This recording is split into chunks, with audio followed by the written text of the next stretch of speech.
자, 오늘 15번째 강의 그리스도의 본성과 신분에 대해서 보도록 하겠습니다. 자, 우리 리뷰 먼저 해볼까요? 지난 시간에 했던 거 우리 그리스도의 명칭 했었죠? 자, 1번 시작. 제2위 하나님의 명칭에는 예수 그리스도, 인자, 어린 양, 하나님의 아들, 주, 왕, 임마누엘, 중보자, 제사장 등이 있으며 이들을 배워서 제대로 아는 것은 하나님 아버지의 간절한 바람이자 명령이다. 우리 저번 시간에 그리스도의 명칭에 대해서 10가지를 쭉 배웠습니다. 그래서 그 의미는 무엇이냐면 2번 읽어보겠습니다. 시작. 우리가 예수를 믿는다는 것은 이 명칭들의 내용을 누리며 사는 것을 뜻한다. 예, 믿는다는 것은 누리며 사는 것입니다. 자, 우리가 이제 예수님을 오늘은 조금 더 깊이 들어가서 배울 예정입니다. 그래서 예수님에 대해서 배우는 그 과목이 뭐라고 그랬죠? 예, 기독론이라고 했겠고, 기독이 뜻이 그리스도라는 뜻이에요. 그러니까 예수 그리스도에 대해서 구체적으로 배우는 내용이 되겠습니다. 자, 기독론은 지금 이렇게 4번의 시간이 있고요. 우리 저번에 그리스도의 명칭에 대해서 배웠고, 오늘은 뭘 배운다고요? 그리스도의 본성과 신분. 이 두 가지는 그리스도에 대한 그 자체에 대한 가르침, 배움이라고 한다면, 이제 다음 시간과 다다음 시간에 배울 그리스도의 직임과 그리스도의 속죄는 그런 분이 어떤 일을 하셨는지를 배우는 거예요. 체계가 비슷하죠? 앞에는 그리스도 자체에 대해서 배우고, 뒤에는 그 그리스도께서 어떤 일을 하셨는지 배우는 건데, 자, 오늘은 그리스도의 본성과 신분에 따라서, 배우도록 하겠습니다. 자, 여러분은, 교회 다니신 지 오래되셨죠? 예, 짧게는 10년 됐을 거고, 길게는 4, 50년 되시는 분도 있을 거고, 난 태어나면서부터 모태신앙도 있을 텐데, 여러분은 예수, 그는 과연 누구인가라는 질문을 해보신 적 있으세요? 예수, 과연 그는 누구인가? 여러분 옛날 예수님 보신 적이 없으시잖아요? 이게 아주 리얼하게 그림이 나왔는데, 우리가 이렇게 십자가에 처참하게 달린 이 한 청년을 내가 구주를 믿고 있는 종교예요. 세상 사람들이 보면 어처구니 없고 말도 안 되는 건데, 여러분은 철떡같이 이분을 여러분의 구세주로 믿고 있죠. 그렇다면 이 예수는 그는 과연 누구인가? 이 질문은 아주 간단한 질문이면서 동시에 2000년 기독교 2000년 역사를 가르는 질문이에요. 우리가 크게 기독교의 그 진리 가운데선 가장 어려운 것이 뭐냐? 삼위일체예요. 삼위일체에서 가장 많은 이단과 사이비들이 나오고요. 그 다음으로 가장 많은 이단과 사이비가 나온 것이 기독론이에요. 왜냐면 하나님은 누구신가에 대해서 여러분 하도 많이 들어서 하나님이지 뭐 이렇게 하지만 안에 들어가서 배워보면 엄청난 내용이 있잖아요. 예수님은 누구신가? 예수님이지 뭐 이렇게 하면 간단한데 안에 들어가면 엄청난 내용이 있어요. 근데 그것을 오해하면 이 기독론에서 오해를 해서 이단과 사이비 그리고 또 잘못된 신앙을 가진 사람들이 엄청 많아요. 왜냐하면 예수 그는 누구인가에 대해서 여러분이 관심을 갖지 않았거나 아니면 여러분은 배우고 싶었는데 교회에서 안 가르쳐서 그럴 수도 있어요.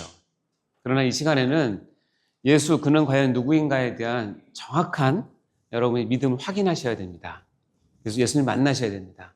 만나시기 바랍니다. 네. 자, 이분을 우리가 따른다고 해요. 예수님이 누구신가를 알아야 우리가 그분을 따르죠. 그리고 예수님이 누군가를 알아야 본받는 거죠. 믿는다는 건 따르고 본받는 것을 얘기하는 것인데, 예수님이 도대체 누구신가에 대한 답이 없이 따르거나 본받는 것은 불가능합니다. 예, 그렇죠?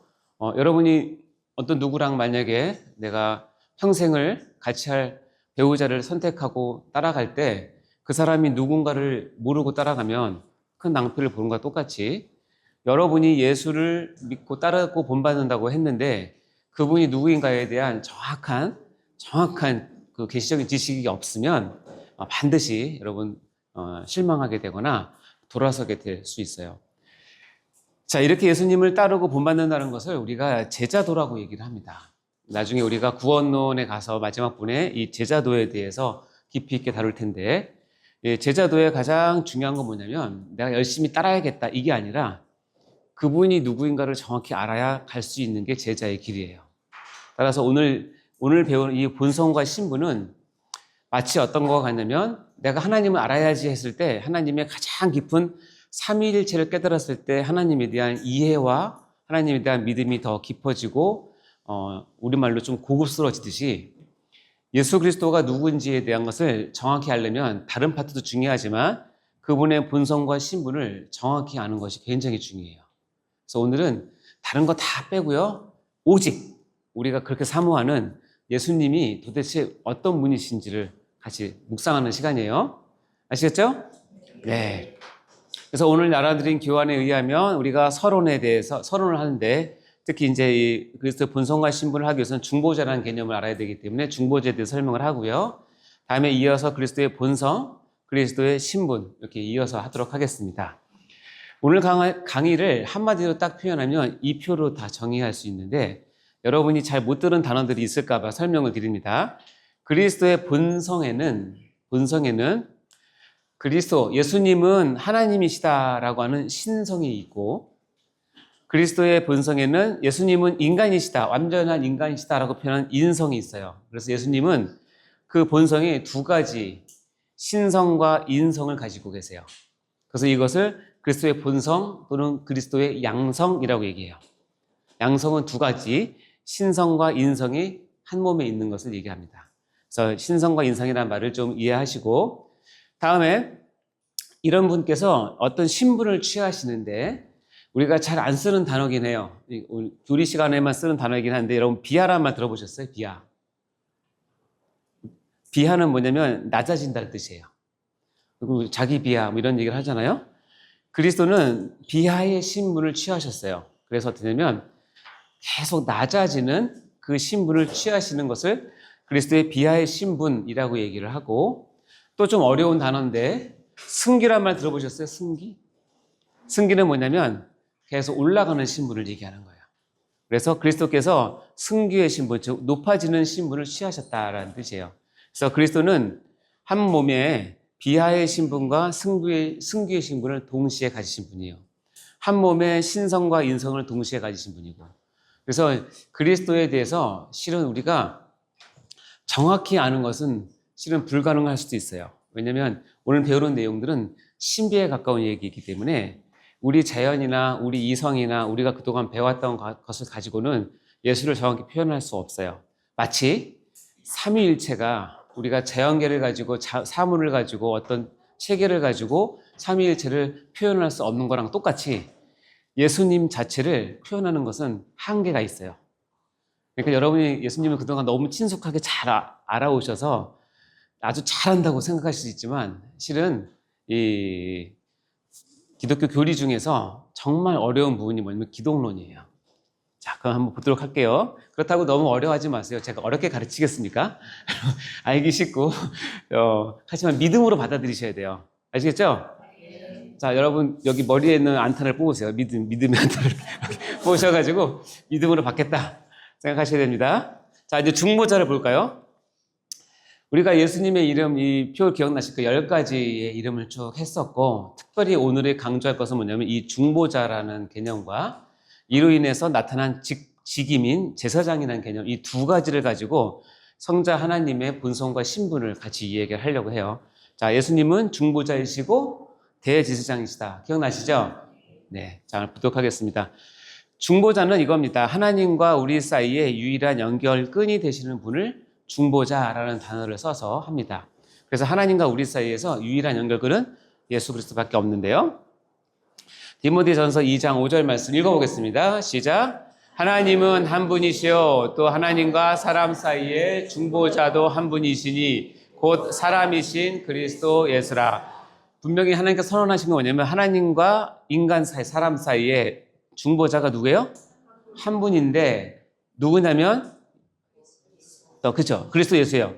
예수라고 하는 한 청년인데 그분이 그리스도예요. 그리고 그분은 인자예요. 세 개 이름이 나온 거죠. 그러니까 중보자는 그리스도 예수 한 분밖에 없어요. 하나님과 인간 사이에. 성경에서 이렇게 선언을 하고 시작해요. 자, 그러면 중보자가 무엇인가? 중보자는 아주 신비한 개념이에요. 그러니까 우리 사이에서는 우리가 서로 중보기도를 한다고 하지만 그것은 우리가 그 단어를 좀 차용을 했지만 좀 신학적으로는 조금 문제가 있는 단어이긴 한데, 중보는 하나님과 인간 사이에서 중보할 수 있는 분은 한 분밖에 없어요. 예수님밖에. 이유는 뭐냐면 좀 이따 보겠지만 하나님이시면서 동시에 사람이신 존재는 예수 외에는 없기 때문에 그래요. 그래서 이것을 어떻게 표현하면 크도다 뭐라고요? 경건의 비밀. 이건 비밀이에요. 비밀인데 제가 오늘 여러분의 비밀을 풀어드리는 시간이에요. 그것이 알고 싶다. 그는 육신으로 나타난 바 되었는데 영으로 의롭다 하심을 받으니까 육신과 영이 동시에 있는 경건의 비밀을 중보자의 역할을 표현할 때 이렇게 합니다. 자, 이거를 제가 설명을 할 때 이 중보자는 결국은 뭐냐면 양측 간에 이것을 연결시켜주는 역할을 하기 때문에 중보자의 직책을 다하기 위해서는 이 중보자인 그리스도는 조건이 있는데 뭐냐면 하나님인 동시에 뭐예요? 사람이 되어야만 해요. 그래야 이 중보자의 역할을 감당할 수 있어요. 이게 좀 이해가 잘 안 되시면 제가 이렇게 설명을 드려볼게요. 저는 중보자는 우리 가운데 꼭 어떻게 표현할 수 있냐면 통역관이라고 생각하시면 돼요. 통역관. 여기 미국 대통령이 있고 전에 우리 대통령이 있잖아요. 정상회담을 하면 이 미국 대통령과 우리나라 대통령이 뭐 손짓 발짓해서 바디 랭귀지는 할 수 있지만 아주 정확한 언어를 표현할 수 없잖아요. 그러면 뒤에 누구를 세우냐면 이런 통역관을 세워요. 그래서 통역관은 그 얘기를 듣고 자기 대통령의 얘기를 듣고 상대방 대통령에게 그 나라 말로 뭐 하죠? 통역을 해주는 거죠. 이게 통역관이에요. 그러면 통역관은 어떤 조건이 필수적인 거예요? 그렇죠. 양쪽 나라의 언어를 완벽하게 알고 있어야 통역을 할 수 있죠. 제가 2018년도, 19년도 캄보디아에 의료 선교를 갔었는데, 의료 선교를 가면 한 마을에 들어가서 이제 쫙 장치를 하고 있으면 적게는 100명, 많게는 200~300명이 와요. 몰려옵니다. 왜냐면 의사를 본 사람이 별로 없어서. 오면은 저는 캄보디아 말을 한마디도 못해요. 여러분 할 줄 아세요? 분들께 불쌍한 눈으로 보세요. 전 한마디도 못하거든요. 아무리 배워도 외울 수가 없어요. 그러면 어떻게 되냐면 저희를 초청한 선교사님이 그 무슨 대학이죠? 프롬펜 대학인가? 하여튼 거기서 한국어학과 4학년 졸업생을 섭외를 해요. 한 5명, 6명. 그러고 오면 그 친구들은 저희랑 같이 이제 차를 타고 이동하는데 제가 깜짝 놀란 거 뭐냐면 한국말을 저보다 더 잘해요. 정말이에요. 요즘 유행하는 말 제가 모르잖아요? 걔네들이 다 알려줘요, 요즘. 너 이렇게 많이 잘하냐? 그랬더니 그때가 한류가 붐이라서 K-드라마를 한 번 틀면 보통 서너 번 반복해서 본대요. 계속 반복해서 보니까 쓰는 어투, 말투 이런 게 아주 표준어예요. 그리고 이 단어들이 아주 최신 단어들이에요. 그러니까 어떻게 제가 환자를 오면 이 환자분이 뭐라고 막 얘기를 해요. 저는 하나도 못 알아들어요. 근데 이 환자는 저희 도움이 필요하잖아요. 그럼 어떻게 해요? 이 학생이 옆에 듣고 있다가 이 환자가 지금 뭐라고 얘기하는 거라고 통역을 해줘요. 아, 그렇구나. 그럼 제가 이것저것 처방하고 약 이렇게 먹고 이렇게 하고 주의사항을 누구한테 얘기해요? 그치? 얼굴은 환자 보지만 소리는 누가 들어요? 통역관이 듣고 통역관이 그 학생이 듣고 그거를 다시 전달해주죠. 제가 아무리 가서 그들을 도와주고 싶고 그들이 저를 환영하고 진료받고 싶어도 이 통역하는 학생이 없으면 진료 자체가 안 돼요. 똑같은 거예요. 이 중보자라는 게 똑같은 거예요. 그래서 통역관의 절대 조건은 뭐냐면 이 학생처럼 자기 모국어인 캄보디아를 당연히 잘하겠죠. 그리고 한국어를 저보다 더 잘하는 이 두 가지 조건이 완벽하게 갖추어져야 통역자의 역할을 할 수 있어요. 중보자가 뭐냐면 하나님의 말도 이해하고 인간의 말도 이해할 수 있어야 돼요. 하나님의 심정도 이해하고 인간의 심정도 이해할 수 있어야 돼요. 하나님의 계획도 이해할 수 있어야 되고 우리의 처지도 이해할 수 있어야 돼요. 이거 두 개를 완벽하게 이해할 때 하나님과 우리 사이에 중보자, 즉 통역자의 역할을 할 수 있어요. 그분이 누구시냐면 예수 그리스도 한 분밖에 없다는 뜻이에요. 아멘. 여기 보면 이분은 뭐 어느 사람은 모르겠지만 이 두 분이 얘기를 할 때 이 두 분이 가운데 껴서 양쪽 언어를 아시는 분이 통역하는 거랑 똑같다고 생각하시면 됩니다. 뭐 여러분 챗 GPT 쓰십니까 혹시? 가끔 쓰십니까? 제가 깜짝 놀란 팁인데 저희 병원에 이쪽 단국대 학생들이 가끔 와요. 영국 학생, 독일 학생, 중국 학생, 뭐 태국은 오거든요. 옛날에는 어렵게 대화를 했는데 야, 챗GPT를 딱 켜가지고 동시 통역을 하면 바로 통역이 돼요.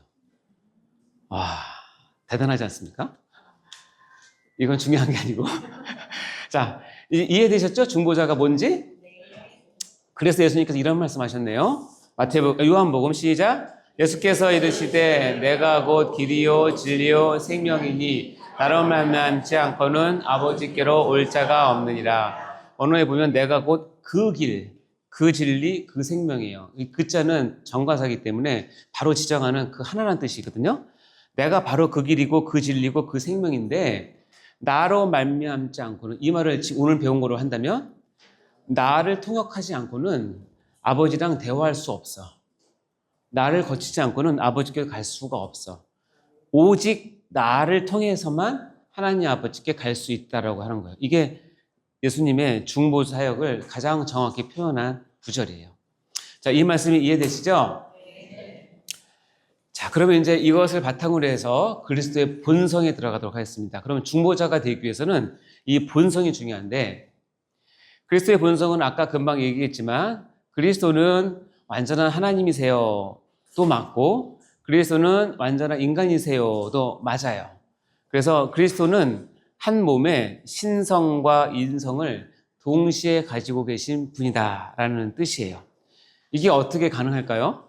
아까도 얘기했지만 경건의 비밀이에요. 이거는 어떻게 제가 설명할 수가 없어요. 제가 삶일주 설명할 때 말씀드렸지만 더 이상 언어로 설명할 수는 없고, 그래도 우리 신앙의 선배들이 2000년 동안 정리해 놓은 내용을 제가 간단하게 소개를 해드릴 거예요. 자, 여러분, 예수님께서 하나님이심을 믿습니까? 어떻게 믿으셨어요? 여러분 정말 대단하십니다. 믿어지던가요? 여러분이 예수님이 하나님이라고 믿을 수 있는 전제 조건은 뭐냐면 내가 예수님을 한 번도 안 봤기 때문에 그래요. 내가 지난주랑 나랑 같이 만나서 커피 마시고 차 마시고 같이 놀고 뛰놀고 그리고 같이 이렇게 막 땀 흘리고 운동했던 그 사람이 어느 날 나한테 와서 나 하나님이야 그러면 믿겠어요, 안 믿겠어요? 안 믿죠. 유대인의 개념은 하나님은 only 하나예요. 여호와 하나님 한 분이고 그분은 영이시기 때문에 만질 수 없을 뿐만 아니라 뵐 수도 없는 그 개념인데 예수가 하나님이라고 가르쳐요. 여러분은 너무 쉽게 믿어요. 너무 믿음이 너무 좋으세요. 근데 만약에 여러분이 진짜 일주일 전에 예수님과 만나서 커피 마시고 밥 먹고 이렇게 했는데 그분이 하나님이라고 하면 쉽지 않을걸요? 왜냐면 예수님 만져봤기 때문에, 예수님이 밥 먹는 걸 봤기 때문에, 예수님이 화장실 가는 걸 봤기 때문에 저 사람이 하나님이야? 사람이 하나님이 돼? 이거는 그 당시 개념으로 있을 수가 없는 얘기예요. 근데 이것은 굉장히 중요한 예수님을 이해하는 첫 번째 관문이에요. 그분은 인간의 모습으로 내 눈에 보이고 만져지지만 실은 뭐다? 하나님이시다는 거예요. 이거를 받아들이지 못하는 사람들이 초기에 이단으로 많이 정죄가 됐고 다 이제 교회에서 이단으로 정죄해서 쫓겨났죠. 자, 먼저 하나님의 신성을 봅시다. 제가 예수님이 하나님이시라는 것을 제가 증명해낼 수는 없어요. 그러나 말씀에서 예수님을 어떻게 표현하고 있는지를 보면 알 수 있겠죠? 우리가 말씀을 믿는 거니까. 자, 이사야서 구약에 보면 이렇게 얘기합니다. 이 한 아기는 메시아를 뜻하는 거고 우리 입장에서는 누구냐면 예수님을 뜻하는 거죠. 이해되시죠? 읽어볼까요? 시작. 이는 한 아기가 우리에게 낳고 한 아들을 우리에게 주신 바 되었는데 그의 어깨는 정사를 메었고 그의 이름은 기묘자라 모사라 전능하신 하나님이시라 영존하시는 아버지라 평강의 왕이라 할 것이니라. 이 한 아기를 어떻게 표현하면 전능하신 하나님이라고. 아예 이사야에서는 이렇게 전능하신 하나님이라고 이야기를 합니다. 이사야를 유대인들도 같은 성경을 보고 있는데 유대인들은 이걸 어떻게 해석을 할까요? 하나기가 예수님인데 전능하신 하나님이래. 어떻게 해석하냐면 해석을 안 합니다. 할 수가 없어요. 그래서 이사야서 53장에 보면 그는 매 맞고 채찍질 맞고 있잖아요. 그 예수님 순환 장면.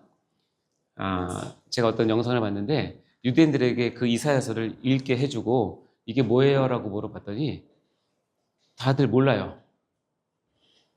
그러면서 이게 이사야 말씀입니다 그랬더니 대부분 사람들이 이사야서에 이런 말씀이 있어요? 이렇게 얘기를 해요. 그러니까 유대인들은 이걸 설명할 수가 없어요. 그러니까 생략합니다. 안 보여주고. 근데 여기는 분명히 전능하신 하나님이라고 얘기했죠? 자, 빌립보서에 보면 아주 정확히 잘 표현하고 있죠. 읽어볼까요? 시작. 그는 근본 하나님의 본체시나 하나님과 동등됨을 취할 것으로 여기지 아니하시고 오히려 자기를 비워 종의 형체를 가지사 사람들과 같이 되셨고, 여기 보면 그라고 한 예수님은 근본 뭐예요? 하나님의 본체시다. 다시 그러면 예수님은 하나님이시다. 근데 설명을 하면서 하나님의 본체와 전혀 반대쪽에 있는 개념인 종의 형체, 육체의 형체를 갖고 오셨다. 그러니까 이 두 개를 같이 쓰는 게 비밀이에요. 신비예요. 우리 머리는 해결이 안 돼요. 근데 여기는 너무나 자연스럽게 말씀에는 하나님의 본체신데 종의 형체를 가지셨다. 얘기를 하고 있는 거죠. 골로새서 2장 9절 말씀 시작. 그 안에는 신성의 모든 충만이 육체로 거하시고, 그 예수님 안에는 신성의 모든 충만이 있어요. 하나님이 갖고 있는 모든 속성과 능력과 권세와 영광이 다 있는데 참 독특한 표현이 뭐냐면 어디에 있다? 육체로 거하시고. 신성과 육체가 같이 쓸 수 있는 단어가 아니에요. 마치 이것과 같아요. 저 태양은 마이너스 10도야랑 똑같은 얘기예요.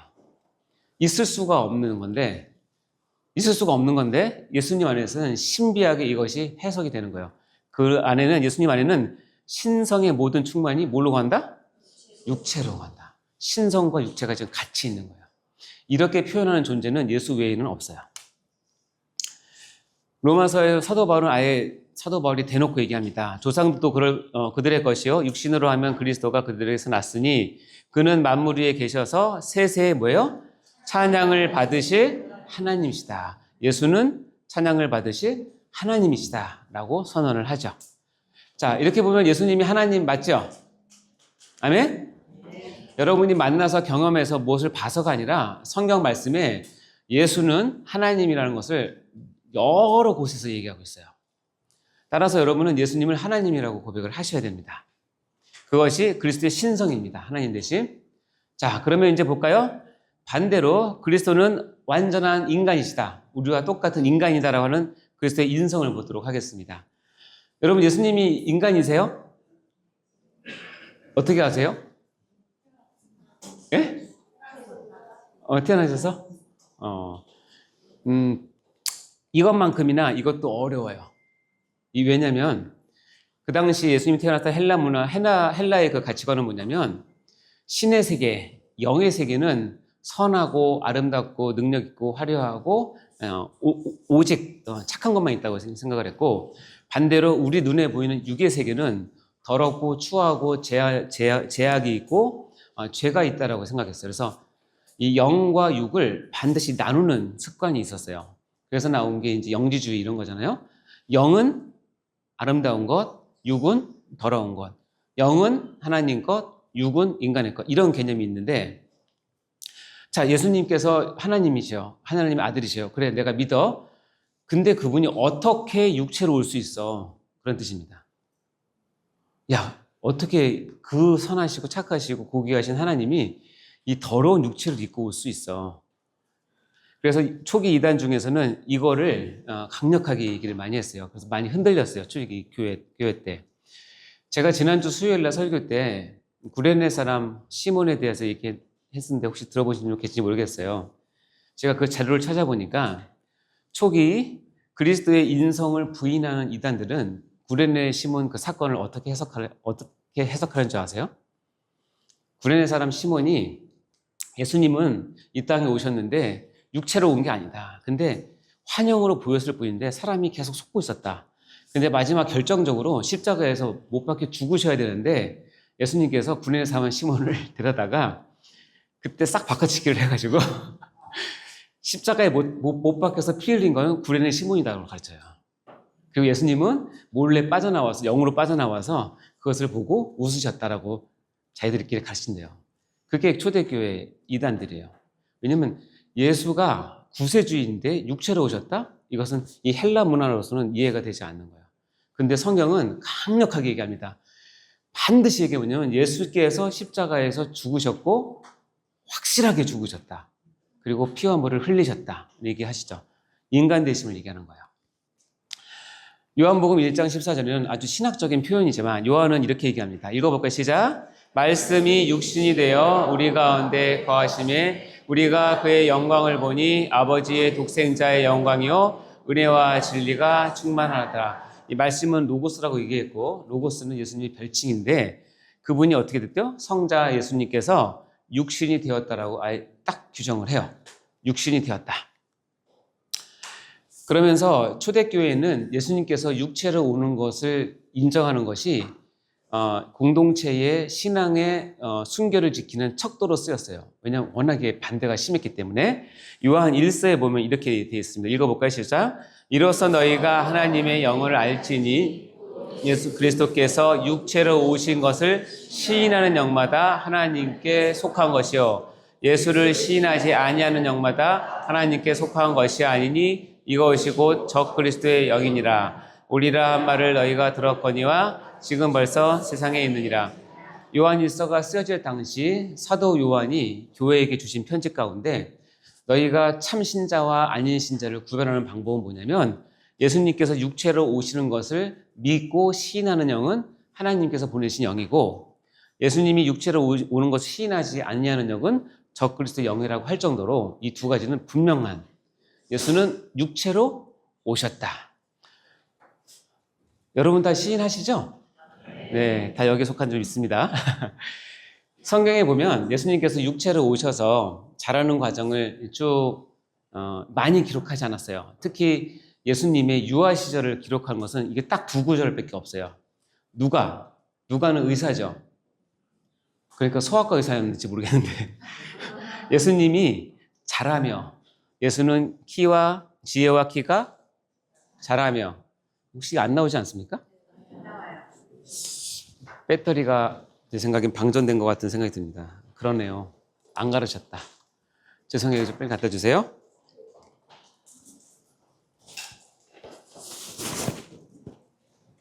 부를 찬양인데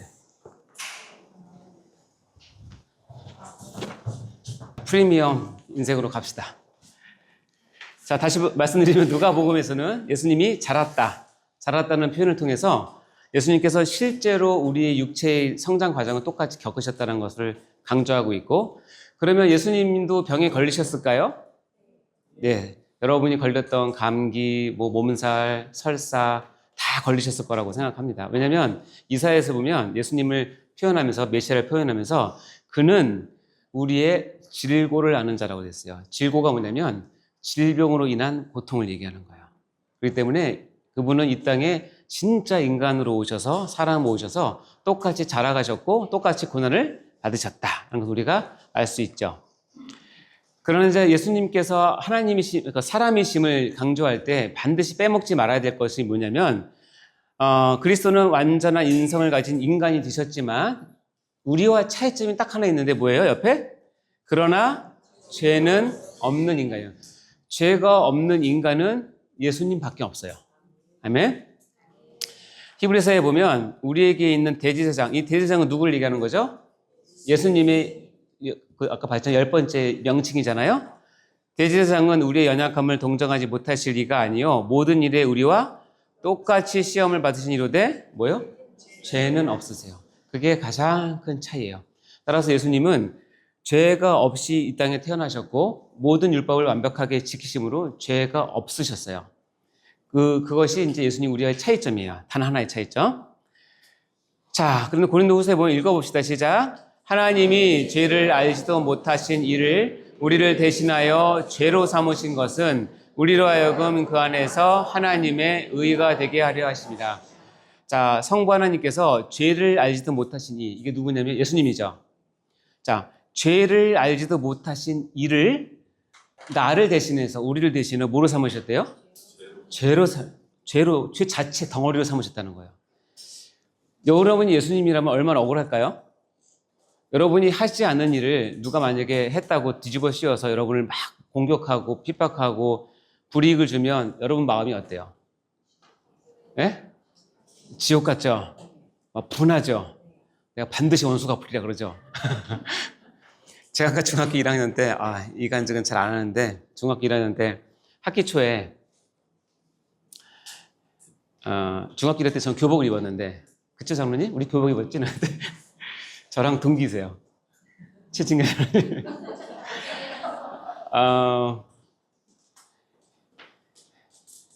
앞에 있는 친구가 몰래 만화책을 놓고 이렇게 보더라고요. 난 신경 안 썼는데, 보다가 걔가 뭐 열심히 보길래 그냥 심심해서 이렇게 봤어요. 이렇게 봤는데, 그때 딱 걸렸어요. 딱 걸려가지고. 딱 걸렸는데 아마 학기 초니까 선생님이 좀 군기를 잡아야겠다고 생각하셨는지 모르겠는데, 뺨을 때렸어요. 한 4대 정도? 그 마른 하늘의 벼락이 어떻게 치는지 알았어요. 근데 그때는 저는 이제 내가 본 게 아니라 앞에 친구가 봤다고 얘기를 못 하겠더라고요. 그때는 뭐 저희 때는 이렇게 의리가 중요했기 때문에 그런 걸 감춰주잖아요. 그냥 저 혼자 다 맞고 끝났어요. 그리고 나서 이제 집에 갔는데 밤에 그게 생각이 나니까 잠을 못 자겠는 거예요. 일주일 내내. 그 응어리진 마음이 지금은 좀 이해를 하지만 저희 때는 그렇게 많이 맞았던 것 같아요. 예. 근데 요즘 같으면 뭐 큰일 나죠. 내가 보지 않은 만화책을 봤다는 것 때문에 딱이 4대 맞은 것 때문에 제가 4일 동안 잠을 잘 못 잘 정도인데, 예수님은 죄를 알지도 못하시는데 죄 덩어리로 삼으셨어요. 억울하죠? 예수님이 십자가에 올라갔다가 억울함이 발동해서 다 때려치고 내려오면 예수님은 분풀이 날 수 있지만 우리의 구원이 안 이루어져요. 왜냐하면 하나님과 구속 언약의 계약이 깨지기 때문에 그래요. 근데 왜 그렇게 하셨느냐? 왜 예수님은 죄를 알지도 못했는데 죄로 삼으신 걸 끝까지 참으셨느냐? 이유는 이거예요. 우리로 하여금 그 안에서 뭐예요? 하나님의 의가 되게 하는 것이 이 방법밖에 없기 때문에 그래요. 이게 중보자가 취하는 태도예요. 죄를 알지도 못했는데 내가 죄를 움팍 뒤집어 쓰고 있는 이유는 뭐냐면 그 안에서 우리가 그 안에서 하나님의 의가 되게 하는 유일한 방법이기 때문에. 자, 이제 신성과 인성을 이해하셨어요? 그러면 궁금한 거 있는데, 그러면 이 신성과 인성이 어떻게 한 인격 안에 존재하는가? 이거 갖고 이제 초기 기독교는 한 400년 동안 싸웠어요.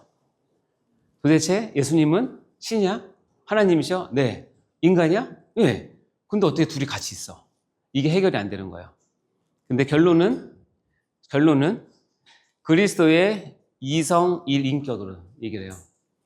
그리스도는 2가지 양성을 갖는데 한 인격 안에 담고 있다는 것이에요. 이 말이 좀 어려우니까 제가 풀어서 얘기할게요. 교회사에 보면 칼케톤 회의라는 아주 중요한 회의가 있어요. AD 451년인데 이때 뭐를 정통교회에서 인정을 했냐면 예수 그리스도의 이성 일인격이 참 진리라는 것을 교회 회의에서 인정을 했어요. 그 내용인데요. 한번 이거 읽어볼까요? 시작. 예수 그리스도의 한 인격 안에 인성과 신성의 양성이 있어서 각 성은 완전하고 유기적이며 혼란 없이 변질 없이 분할됨 없이 분리됨 없이 연합되어 있어 한 위와 한 실존 안에서 일치를 이룬다. 이게 그리스도의 양성을 표현하는 최고의 방법이에요. 그러니까 인간의 언어가 얼마나 부족한지 아시겠죠? 예수님의 양성을 설명하려면 이 많은 단어들이 이 단어 하나하나가 그냥 나온 게 아니에요, 여러분. 이 하나하나를 선택하는 데 있어서 수많은 신학자들이 자기 목숨을 걸고 시킨 거예요. 이것을 완성하고 교회에서 이것이 예수님의 양성, 신성과 인성을 가지신 유일한 분이심을 우리가 믿습니다라고 고백하는 것이 이 내용입니다.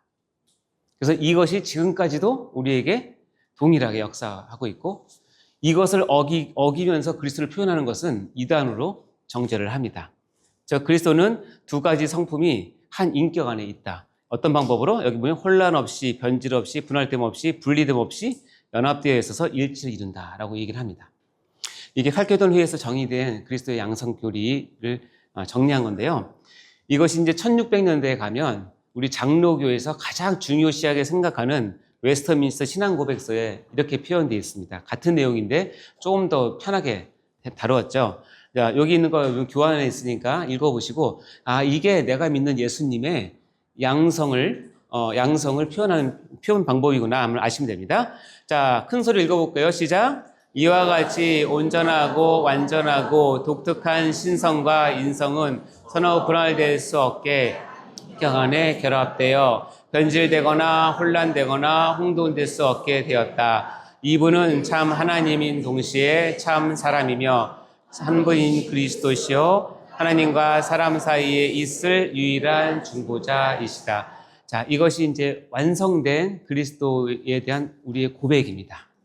삼위일체 고백도 우리가 다른 설명이 없이 외웠듯이 그리스도의 이 본성도 이것도 우리가 설명할 필요가 없고요. 설명할 수가 없어요. 이건 신비니까. 그러나 우리의 부족한 언어로 최대한 표현을 해서 전 정통교회가 인정한 우리의 신앙 고백은 이렇게 예수님은 이런 분이시다라고 고백을 한다는 것입니다.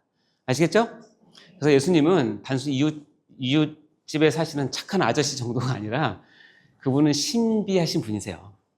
하나님이시면서 동시에 인간이시고 인간이면서 동시에 하나님이신데, 그래서 참 하나님 동시에 참 사람, 한 분이신 그리스도, 우리에 있는 유일한 중보자가 되시는 분이다. 이것이 우리가 예수님에 대한 바른 신앙 고백이고 바른 알미입니다.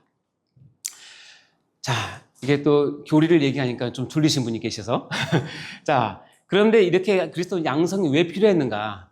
필요한 이유가 있어야 되는데, 자, 이 중보자가 되기 위해서는 그리스도의 양성이 반드시 필요한데, 이유는 뭐냐면 중보자는 첫 번째 조건은 뭐냐면 죄인의 대표자가 되기 위해서는 반드시 인간 중에 한 사람이 나와야 돼요. 그러나 조건이 있는데 자기 자신의 죄는 없이 다른 사람의 죄만 속할 수 있는 사람이 있어야 돼요. 그래서 이게 인성을 얘기하는 것이고, 그리고 두 번째 조건은 뭐냐면 완전한 구속을 위해서는 완전한 하나님이셔야 돼요. 신성을 가지고 있어야 돼요. 그래서 인성과 신성을 그리고 동시에요. 둘 중에 하나만 있는 게 아니라 둘 다 만족하셔야 중보자가 될 수 있는 자격이 돼요. 따라서 그리스도는 이 두 개를 다 취하기 위해서 우리가 지금 공부를 해서 뒤로 돌아보니 그리스도가 양성으로 오실 수밖에 없는 거예요. 근데 원래는 예수님은 양성을 다 가지신 분이에요. 근데 지내고 보니 왜 그분이 양성이셔야 되냐? 이유는 한 가지예요. 우리 같은 죄인을 구원하실 수 있는 유일한 분이 이런 분이기 때문에 그래요. 아멘? 그래서 이겁니다. 하나님은 두 가지 큰 속성이 있어요. 사랑이라는 속성과 공의라는 속성이 있어요. 어느 인간도 하나님을 사랑과 공의를 동시에 만족시킬 수 있는 사람은 없어요. 그런 아이디어도 없고 그렇게 할 수도 없고 그런 재능도 없어요. 근데 애석하게도 모든 인간은 죄와 불의와 사망에 빠졌어요. 따라서 인간이 성부 하나님의 이 모든 속성을 만족시키면서 나아가서 하나님 앞에 쓰임받고 구원받을 수 있는 인간이 없기 때문에 누가 나오냐면 그 가운데 중보자이신 예수 그리스도께서 나의 모든 죄와 불의와 사망에 대한 대가를 지불을 하셔서 하나님의 사랑도 만족시키고 공의도 만족시키는 구속사역을 이루세요. 그래서 우리 사이에 들어오셔서 인간이 하나님 앞에 나갈 수 있는 유일한 길은 예수 그리스도를 통해서만 갈 수 있게 하셨어요. 그것이 우리가 믿는 기독교의 핵심 진리입니다. 그래서 이 구절을 아까 다시 한번 읽어볼까요? 시작. 예수께서 이르시되 내가 곧 길이요 진리요 생명이니 나로 말미암지 않고는 아버지께로 올 자가 없느니라. 네, 여러분 세상 종교나 밖에 나가서 예수만 믿어서 구원 얻는다라고 얘기하면 요즘 같은 세상에서는 너무 편협하다, 너무 외골수적이다, 왜 너희만 아느냐? 왜 너희만 구원이 있다고 그러니? 이렇게 얘기를 하잖아요. 들어보셨을 거예요. 왜 거기만 가? 어차피 산 정상으로 올라가는 길은 이 코스 저 코스 다 있지 않냐. 뭐 한라산 정상 가는 것도 A 코스, B 코스, C 코스 있듯이 구원과 영생이라고 하는 우리 그 영적인 목표를 가는데 왜 예수만 길이냐? 다른 길도 충분히 있지? 너희는 너무 독단적이야. 이렇게 얘기할 수 있는데 그거는 그 사람들의 생각이고 그 말이고 성경에서는 나로 말미암지 않고는 길이 없다라고 얘기를 하세요. 이유는 뭐냐면 다른 어떤 존재가 부처든지 마음이든지 어떤 신적인 존재도 하나님이시면서 사람인 사람은 없기 때문에 그래요. 그 위치가 돼야지 하나님과 우리 사이를 연결시킬 수 있기 때문에. 따라서 나로 말미암지 않고는 이 말은 우리 신앙의 가장 중요한 핵심입니다. 그래서 예수 외에 다른 구원의 길을 찾는 모든 시도는 교회에서는 다 이단으로 정죄를 합니다. 그러면 예수 외에 다른 길은 없어요? 아시겠죠? 네. 설교 잘 마치고 저녁 때는 저기 법회 가시면 안 돼요. 거기 길은 없어요. 설교 잘 마치고 가서 무당 찾아가시면 안 돼요. 옛날에 유명했던 무당이 있죠. 무릎팍도사라고. 가시면 안 됩니다. 거기는 구원은 없어요. 나로 말미암지 않고는. 이 말은 우리가 이 한 말에 여러분의 목숨을 걸으셔도 돼요. 네. 누가 칼을 들이대고 총을 들이대고 예수 외에 길이 있다고 한 번만 말하라고 하더라도 거절하셔야 돼요. 왜냐면 그게 아니기 때문에. 따라서 그리스도 양성이 왜 필요하냐? 읽어볼까요? 시작. 속죄 언약의 근거에서 중보자가 되셔야 했기 때문에 예수님은 원래 양성이세요. 그리고 양성으로 오셨어요. 그래서 한 몸에 하나님이시면서 인간인 신성과 인성을 동시에 가지고 계신 분이에요. 그래서 이루어낸 열매, 결과가 뭐냐면 구속이에요. 우리의 구속. 이 구속에 대한 거는 이제 다다음 시간에 본격적으로 배웁니다. 예수님께서 구원을 위한 모든 값을 지불하신 것이 뭐냐면 이 양성을 가지셨기 때문에 가능한 거예요. 그래서 예수님께서 얘기하죠. 다 이루었다. 내 것이 되었다. 주인이 바뀌었다. 라고 얘기하시는 것이 여기서 나오는 것입니다. 자, 그래서 양성을 이해하셨습니까? 그 양성의 역할을 통해서 우리의 구속을 위해서 하신 일이 뭐냐면 그분이 대제사장이 되시는 거예요. 그래서 대제사장이 되셔서 시험을 받아 고난을 받으셔요. 우리 대신에. 그래서 우리의 모든 인간의 연약함을 다 끌어안으세요. 여러분의 죄악을 다 끌어안고 여러분의 불순종과 여러분의 더러운 것들을 다 끌어안으시는 분이 대제사장이신 예수님이세요. 그리고 이 예수님은 대제사장인데 원래는 하나님의 아들이에요. 근데 우리와 연약함을 동정하지 못하시는 게 아니고 모든 일에 우리와 똑같이 시험을 받으신 이럴 죄는 없으신 분이에요.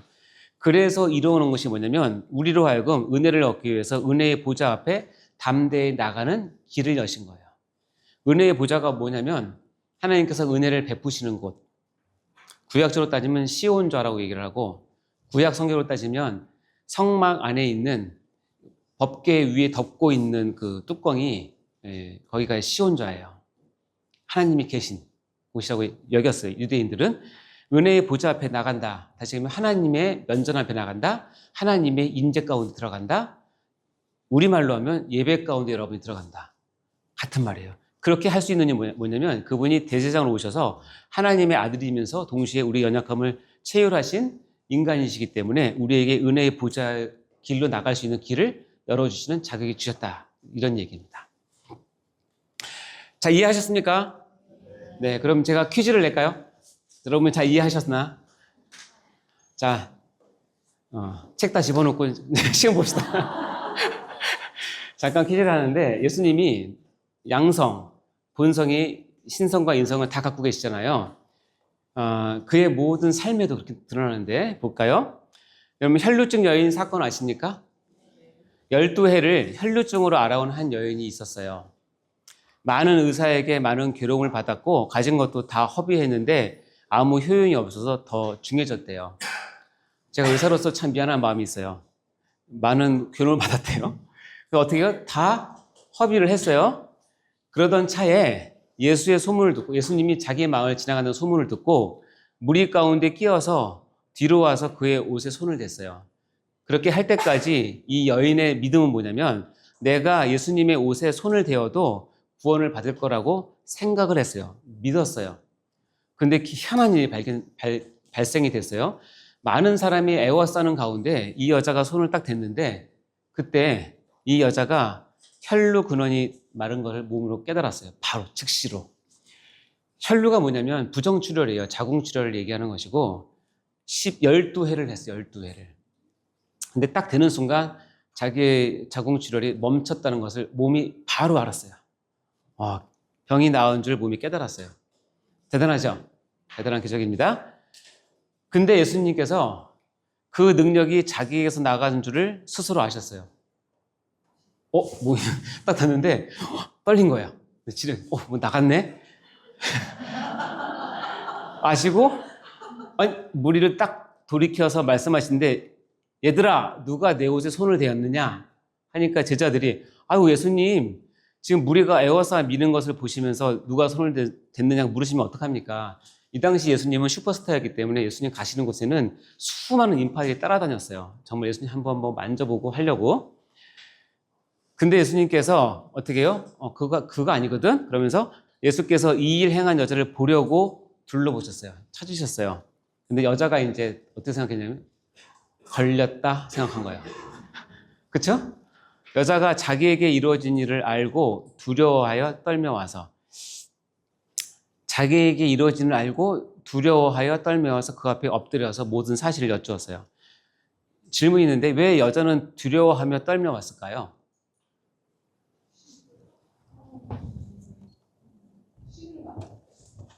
네? 신을 만졌으니까 이 당시도 많은 사람이 다 만졌어요. 또 다른 사람이 있어도 같이 만졌어요. 깨달아서. 즉시 알아서. 근데 왜 떨어요? 이렇게 좋아해야지. 뭐 여러 가지가 있지만 예, 그건 비슷합니다. 예. 저는 좀 엉뚱해서 왜 이렇게 두려움을 떨었을까 생각해 보니까 앞에 보면 많은 의사에게 괴로움을 받고 가진 것도 다 허비했잖아요. 근데 지금 다 낫잖아요. 혹시 예수님이 진료비 청구할까 봐. 나 그동안 가난했는데 진료비 청구하면 어떡하지? 예수님이 야, 너 이거 어려운 병인데 나았다. 너 접수도 안 하고 왔는데 최소한 집 팔아서 와라. 그러면 큰일 나잖아요. 같은 애 가난한데. 그건 이제 제 상상이고 진짜 이유는 뭐냐면 두려워 떨리는 이유는 뭐냐면 12회 동안 혈루병을 앓았어요. 율법에 보면 몸에서 유출되는 병은 부정해요. 부정한 건 뭐냐면 유출되는 여성 생리도 마찬가지인데 그때 만약에 누구를 접촉하면 그 사람은 하루 동안 활동을 못해요. 집에 들어가서 이 시간을 지날 때까지 정결을 해야 돼요. 근데 지금 이 여자가 겁도 없이 많은 무리가 에워싸인 사이를 뚫고 왔어요. 얼마나 많이 접촉했을까요? 이 여자가 만약에 그 여자라고 해서 밝혀지는 날에는 잘못하면 율법에 의해서 처벌받아요. 돌에 맞아 죽을 수도 있어요. 근데 예수님이 찾는 거예요. 누가 내 몸에 손을 댔어? 딱 찾을 때 이 여자가 어떻게 해요? 걸렸다 생각을 했고 중요한 건 뭐냐면 내가 지금 내 신분을 숨기고 내가 혈루병 환자인 걸 숨기고 많은 사람을 해집고 이 앞에까지 나왔는데 이 사람들이 알면 나 죽을 수 있겠구나 하는 거예요. 이해되십니까? 그래서 두려워 떠는 거예요.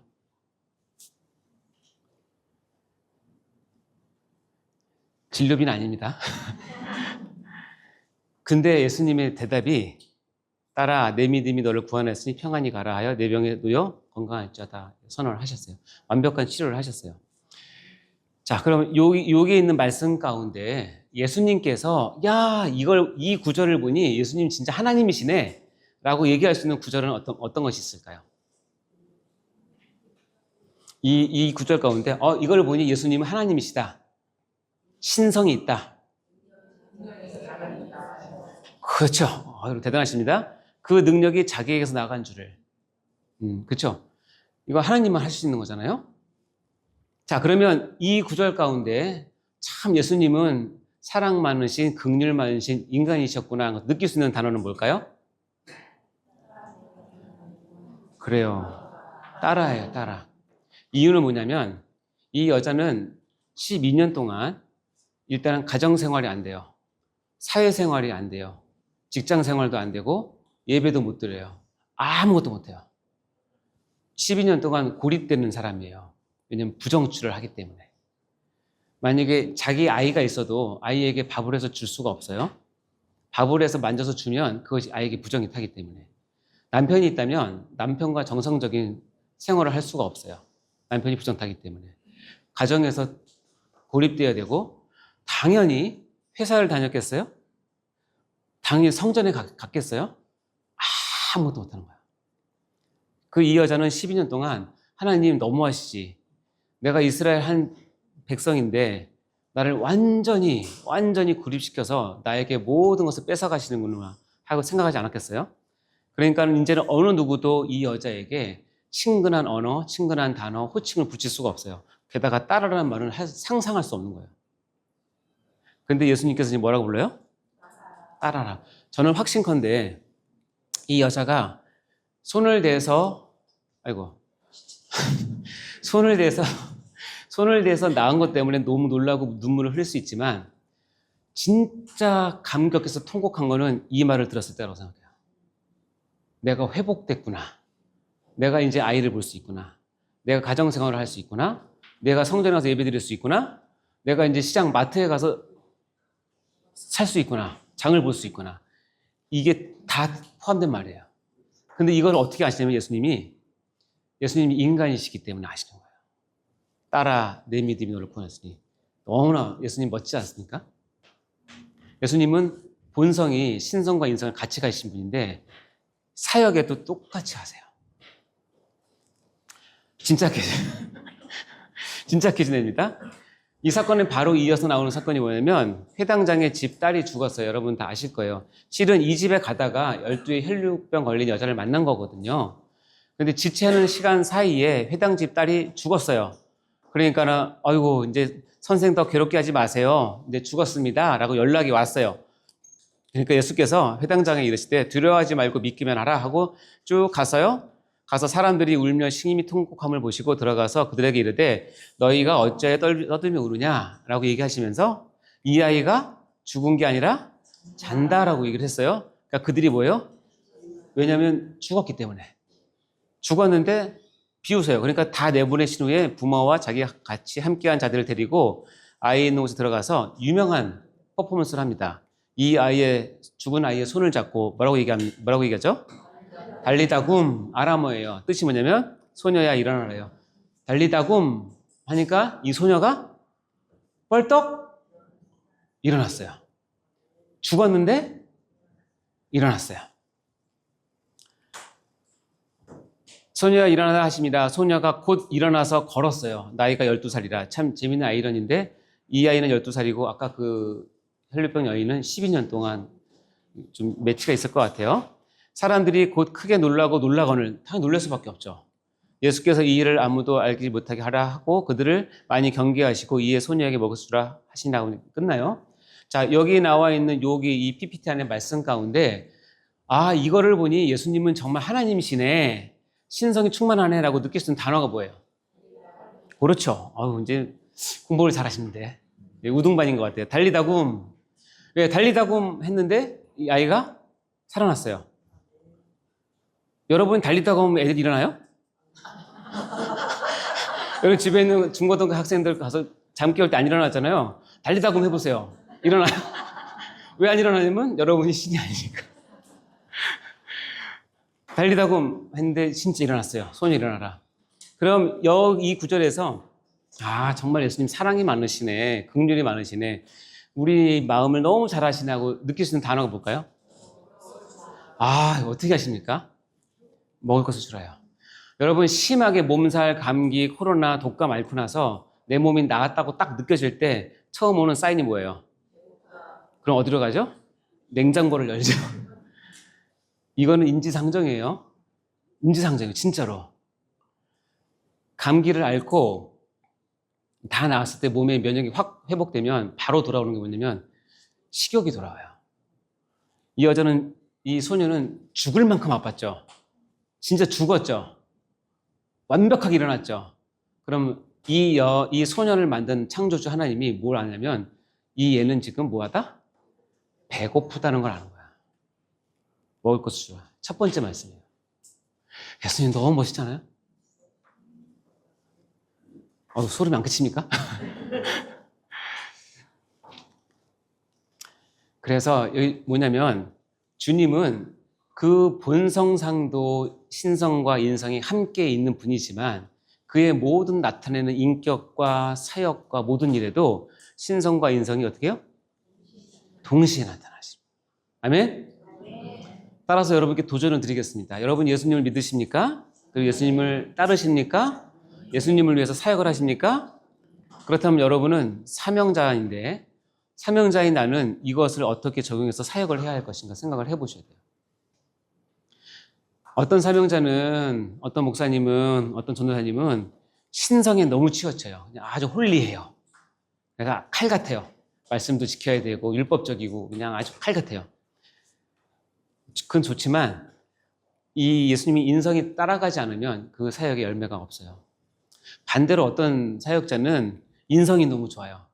하나님 말씀을 잘 몰라요. 무시해요. 하나님 말씀이 중요한 걸 몰라요. 그냥 사람들 모아놓고 회식시키고 먹이고 다투겨서 일시키고 인성만 치우쳐요. 그렇게 하시면 안 돼요. 우리의 모든 사역과 여러분의 삶 모두는 내가 예수를 따르는 자라면 제자도를 간다면 예수님께서 양성을 가지셔서 인성과 신성을 동시에 가지셨다고 내가 믿고 따른다면 여러분의 삶도 신성과 인성이 동시에 같이 밸런스를 맞추셔야 되고 여러분이 하고 있는 일에도 인성과 신성이 동시에 다 있어야 돼요. 아멘? 이게 여러분의 평생 숙제예요. 그런데 어떤 사람은 신성에 강한 사람이 있는가 하면 어떤 사람은 인성에 강한 사람도 있어요. 그러니까 자기 부족한 부분들은 이것을 통해서 보충하시면서 이 두 개가 동시에 나타날 수 있도록 여러분을 통해서 교회가 하나님의 놀라운 영적인 일도 있지만 그 가운데 참 아름다운 교제가 있어서 많은 사람들이 위로받고 평강 가운데 우리 가운데 모여서 하나님을 찬양할 수 있도록 하셔야 됩니다. 한쪽만 치우치시면 실은 좋은 모습은 아니세요. 아멘? 자, 다음에 그리스도의 신분입니다. 신분. 자, 신분은 아까 얘기했지만 비하의 신분과 승귀의 신분 두 가지가 있습니다. 비하의 신분은 말 그대로 예수님은 낮아질 만큼 낮아졌다.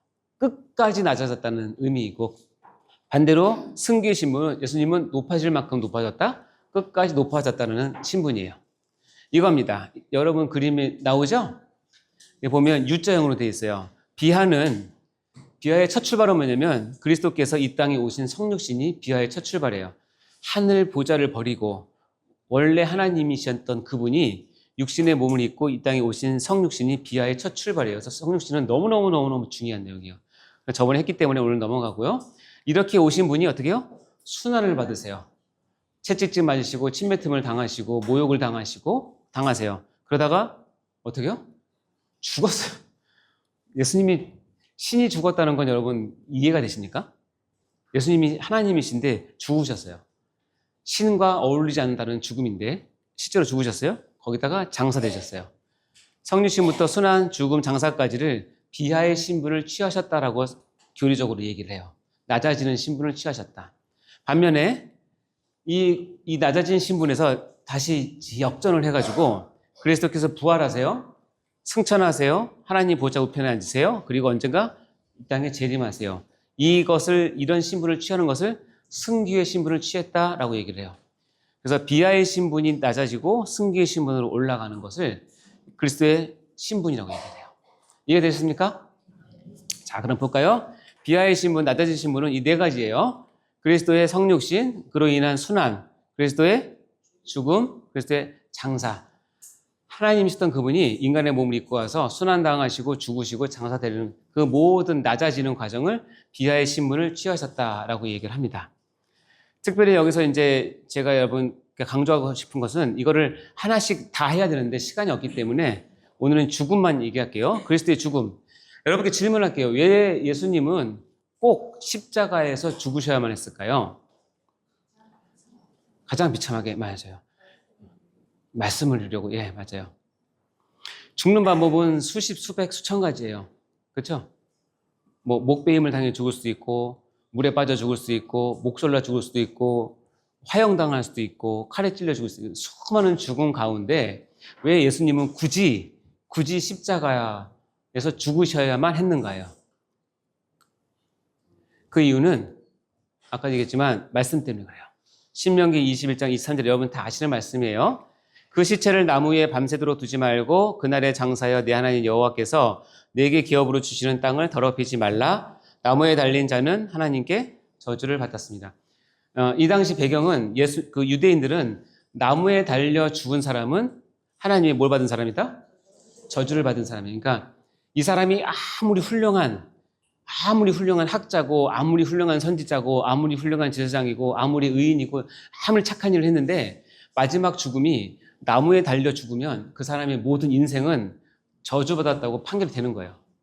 이해되십니까? 이해되시죠?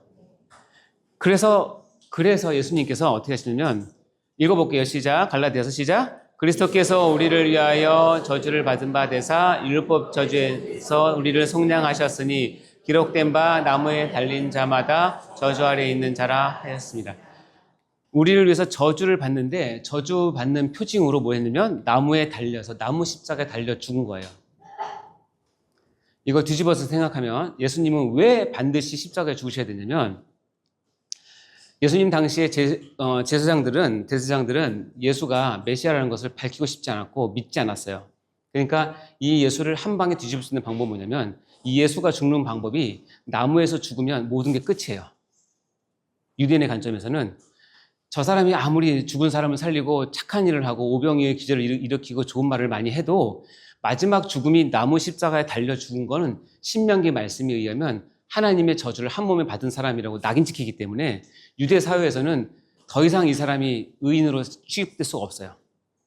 혹시 예수님이 칼에 맞아 죽거나 몸빼 죽으면 제자들이 예수님은 너무나 좋으신 분인데 뭐 칼에 맞아 죽었어요라고 하면 다 동정할 수 있겠죠. 근데 예수님이 십자가에서 죽으셨어요? 그 말은 유대인들에게서는 그럼 그 사람 저주받은 사람이구만. 이게 딱 나오는 거예요. 그래서 제 대제사장은 악착같이 빌라도에게 뭘 요구하냐면 십자가 처형을 요구하는 거예요. 십자가 처형을. 십자가에서 죽어야 많은 군중들이 예수를 따르는 게 내가 잘못했구나. 나무 십자가에 죽는 걸 보니 저 사람 하나님께 저주받은 인간이었구만. 이렇게 확인이 되는 거예요. 그래서 악착같이 뭐예요? 예수를 십자가에 못 박혀 죽으셨고 예수님은 그들의 교활한 그 악착 같음에 자기 자신을 내어주셨어요. 말씀에서 공인된 가장 저주스러운 십자가에 나무에서 죽는 거를 몸소 받으셨어요. 이해되세요? 그렇기 때문에 예수님은 십자가에서 죽으신 거예요. 예수가 그 십자가에서 죽는 죽음은 성경 관점에서 가장 저주스러운 죽음이고 실은 그 죽음은 누가 받아야 되냐면 저와 여러분이 받아야 될 죽음이에요. 그걸 예수님께 대신 받아주신 거예요. 이해되시죠? 자, 그러면 이제 반대로 높아지는 건 뭐냐면 그리스도의 부활, 승천, 우편에 앉으심, 재림입니다. 그래서 승규의 첫 출발은 뭐부터 시작하냐면 부활부터 시작해요. 그 나무에서 달려 죽고 땅 속에 장사된 그것에서부터 승기가 다시 시작되는데 첫 출발은 뭐예요? 부활부터 시작됩니다. 그래서 그리스도의 부활은 승기의 아주 중요한 포지션인데요. 자, 읽어볼까요? 부활의 의미는 뭐냐면 그리스도께서 언약의 의무로서 율법의 모든 요구를 다 응하셨다는 성부의 선언이에요. 그리스도께서 율법의 모든 것을 다 이루셨다는 성부의 선언, 그것을 드러내는 것이 예수님의 부활이에요. 그래서 이 부활은 신자들의 칭의와 중생과 부활의 원인이 되죠. 근데 여러분 한 가지 더 질문할게요. 근데 왜 예수님은 꼭 부활하셔야 되죠? 이런 생각 해보신 적 없어요? 왜 예수님이 부활하셨을까? 부활절을 기념하기 위해서? 언약의 말씀이라고 그냥 정답입니다. 언약의 말씀이라고. 근데 정확히 아셔야 되는데 예수님이 만약에 죽으셨어요. 그리고 예수님이 부활한 걸 드러내지 않고 하늘에 그냥 올라갈 수도 있죠. 다 끝났다. 아이고 속 시원하다고 안 보이시고 귀찮게 40일 동안 이 땅에 안 머물고 나 빨리 우리 집으로 돌아갈래 하고 하늘에 올라가잖아. 올라갈 수 있잖아요. 올라갈 수 있으면 뭐가 안 되는 줄 아세요? 뭐가 안 되냐면 우리의 죄 속죄함이 완결이 안 돼요. 반드시 부활하셔야 돼요. 그래서 여러분은 오늘 승교의 신문의 첫 번째가 부활인데 왜 꼭 부활하셔야만 하는가를 우리가 알려면 여러분이 알고 계셔야 될 게 뭐냐면 유대인의 제사자 가운데서 가장 중요하고 가장 핵심적인 제사가 대속죄일이에요. 뭐냐면 대제사장이 1년에 한 번 이스라엘 전체 민족의 죄를 가지고 하나님 앞에 나가서 죄사함을 받는 날이 대속죄일이에요. 이 날을 이해하셔야 왜 예수님이 부활하셨는지를 알 수 있어요. 결론이 뭐냐면 밑에 읽어볼까요? 시작. 대제사장이 살아나와야만 온 이스라엘의 속죄를 확증하기 때문에 그래요. 만약에 유대인들이 예수님이 부활하지 않고 하늘에 올라갔다라고 제자들이 가르치면 그래? 우리 죄를 위해서 죽으셨어? 근데 우리한테 보여야지라고 얘기를 할 수밖에 없어요. 그게 없으면 예수님께서 우리를 위해서 죽으셨다는 것이 유대인들에 대해서는 이해가 되지 않는 거예요. 자, 여기 볼까요? 히브리서 9장 7절 시작. 오직 둘째 장막은 대제사장이 홀로 1년에 한 번 들어가되 자기와 백성의 허물을 위하여 드리는 피 없이는 아니하니. 이게 이제 대속죄일을 표현한 건데요. 대제사장이 혼자 1년에 한 차례 들어가요. 들어갈 때 자기 죄와 이스라엘 백성의 허물을 위해서 피를 가지고 들어가요. 이것을 표현한 얘기거든요. 근데 1년에 한 번 들어가는 것이 지성소에 한 번 들어간다는 얘기가 아니라 아까 레위기 16장에 보면 한 차례는 이 한 사이클에 3번 들어가요. 보면 16장에 보면 향로를 가져다가 여호와 앞 제단 앞에서 피운 불을 그것에 채우고 또 곱게 간 향기로운 향을 두 손에 채워가지고 향로에다가 향을 가득 치운 다음에 휘장 안으로 첫 번째 들어갑니다. 들어가서 속죄소 위에다가 이것을 막 흔들어서 거기를 뿡 이렇게 해요. 앞이 안 보이게. 이유가 뭐냐면 거기는 하나님과 대제사장이 단독으로 만나는 자리이기 때문에 그가 그걸 가리지 않으면 제사장이 죽을까 봐, 하나님을 직접 보면 죽을까 봐 향을 가지고 들어가서 싹 피워서 거기 안을 이렇게 만들어요. 그래서 첫 번째 들어갔죠? 그렇죠? 그 다음에 나와가지고 이제 뭐냐면 수송아지 피를 가지는데 이 수송아지 피는 대제사장 자신의 죄를 속하기 위해서예요. 왜냐면 대제사장도 이 당시는 인간이니까 하나님 앞에 나갈 때 자기 죄를 먼저 속해야 이스라엘 전체의 죄를 속할 수 있는 자격을 얻기 때문에 수송아지 피를 가져다가 안으로 들어가요. 두 번째 들어갔죠. 만약에 이때 하나님께서 이 수송아지 피를 뿌리는 제사장을 딱 보고 제사장한테 너 작년에 보니까 너 정말 못 살았어 하고 어떻게 해요? 제사장을 그 자리에서 죽이면 지금 제사장이 두 번째 들어갔다가 죽어서 나왔어요. 그러면 누가 말을 안 해도 그 의미는 뭐냐면 저 대제사장은 지금 예수님께 죄 속죄함을 받지 못했다는 의미예요. 거꾸로 들어가서 이렇게 하고 나서 제사장이 밖에 나왔어요. 어떤 의미냐면 하늘에서 소리가 안 들려도 이 제사장은 자기 죄를 지금 용서함 받고 나왔어가 되는 거예요. 이해되십니까? 그래서 여기서 한 가지 여러분 혹시 동화 같은 것 때문에 어떤 분들은 제사장이 여기 들어갈 때 여기 방울을 달고 뭐 끈을 묶고 들어간다는 그런 얘기 들어보셨습니까? 네, 그거는 성경에 없는 얘기고 어린이 만화 성경에 나온 동화 같은 얘기니까 그건 믿으시면 안 돼요.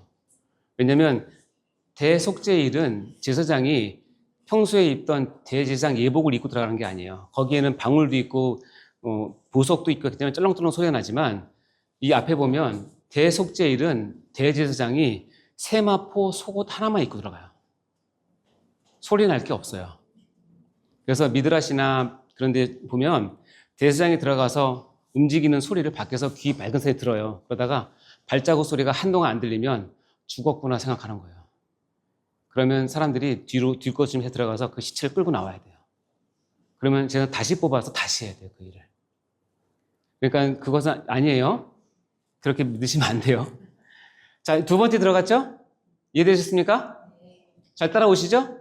자, 근데 나왔어. 자기 죄를 두 번째 들어갔다가 살아서 나왔어. 이 의미는 뭐냐면 대제사장의 1년 동안의 죄가 하나님 앞에 속죄 받았다는 뜻이에요. 자, 이제 세 번째 본격적인, 그래서 모든 이스라엘 사람들이 아주 관심 있게 보는 백성을 위한 속죄제 염소를 잡아서 그 피를 가지고 이제 세 번째 휘장으로 들어가요. 이때는 모든 백성이 초미의 관심이에요.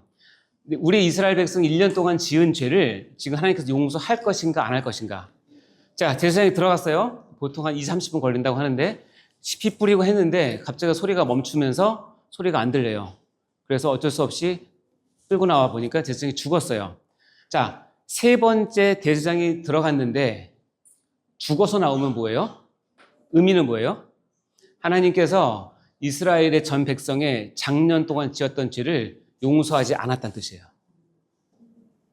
그러면 난리 납니다. 진짜 여러분, 죄에 앉아서 회개 기도를 하고 다시 해야 돼요. 처음부터 다시. 자, 근데 딱 들어갔어요. 30분, 40분 시간이 걸렸는데 딱 됐는데 어느 순간에 휘장의 문이 싹 열리면서 대제사장의 발이 착 보여요. 살아서 첫 번째로 뜬 거예요. 그 의미는 뭐냐면, 그럼 환호를 하겠죠. 의미는 뭐냐면 여호와 하나님께서 우리 민족의 작년에 했던 모든 죄를 용서하셨다라는 것을 확증하는 거예요. 뭘 통해서? 제사장이 성소에 들어갔다가 살아서 나온 걸 통해서. 이해되십니까? 충분히 이해하셨죠? 그러면서 이렇게 해요. 바로 이어서 16절 17절에 시작. 그가 지성소에 속죄하러 들어가서 자기와 그 집안과 이스라엘 온 회중을 위하여 속죄하고 나오기까지는 그 대속죄일의 마지막 피리어드 끝이 뭐냐면 제사를 드린 게 끝이 아니라 들어간 대제사장이 살아서 나오기까지가 끝이에요. 살아서 안 나오면 앞에 있는 모든 것은 무효. 죄 속죄가 안 된 거예요. 이해됐습니까? 따라서 예수님의 명칭 가운데 대제사장이 있었죠. 대제사장. 이렇게 표현합니다. 그는 예수님이에요. 저 대제사장들, 과거에 구약에 있던 제사장들이 먼저 자기 죄를 위하고 다음에 백성의 죄를 위하여 날마다 제사를 드리는 것 같이 할 필요가 없이 예수님은 어떻게 해요? 단번에 자기를 드려서 우리의 속죄를 이루었다는 뜻이에요. 이 단번은 왜 단번일까요? 아까는 3번 들어갔죠. 3번. 첫 번째는 향을 피우기 위해서. 그래서 하나님과 나 사이에 얼굴을 가려야 되니까 대제사장 보호를 위해서. 두 번째는 들어가는 대제사장의 죄를 위해서. 마지막 세 번째가 백성의 죄를 위해서죠. 자, 근데 예수님이 대제사장으로 오셔서 완전한 대제사장으로 오셔서 예수님께서 향을 가지고 하나님 앞에 나가서 향을 피울 필요가 있어요, 없어요? 없어요. 예수님은 완벽한 하나님이시기 때문에 삼위일체에서 늘 하나님과 얼굴을 맞대고 있었기 때문에 향을 피울 필요가 첫 번째 안 들어가도 되죠. 두 번째, 예수님은 자기 죄를 위해서 가서 피를 뿌릴 필요가 있어요, 없어요? 왜? 예수님은 죄가 없으신 대제사장이니까. 그러니까 첫 번째와 두 번째는 할 필요가 그러니까는 한 번만 들어가면 돼요. 누구를 위해서? 우리라고 하면 나는 빠지니까 여러분 나를 위해서 한 번에 딱 들어가셨다가 가셨어요. 자, 와 들어가셨다 와 하고 집 정리하고 집에 가시면 안 돼요. 뭘 기다려야 돼요? 대제사장 그분이 들어가셨다가 나오는 게 확인이 돼야 내 죄가 확인됐다라고 하는 성경적인 인이 쳐지는 거예요. 따라서 예수는 부활 안 하셔도 상관없어요. 예수님 귀찮으니까 생략하고 하늘나라 가셔도 되는데 굳이 40일 동안 우리에게 보이신 일이 뭐냐면 내가 너희의 죄를 분명하게 사했다는 것을 공포하는 거예요. 그래서 반드시 예수님은 부활하셔야 돼요. 그렇게 나와야 내 죄가 사했구나. 유대인들도 보면서 예수가 부활했어? 그게 믿어지면 믿음이 시작되는 거예요. 그래서 예수님의 부활은 우리 구원의 완성이에요. 마지막 피리어드. 그게 없으면 우리의 믿음은 다 헛거예요. 고린도서 나오잖아요. 십자가에 죽은 게 완성이 아니에요.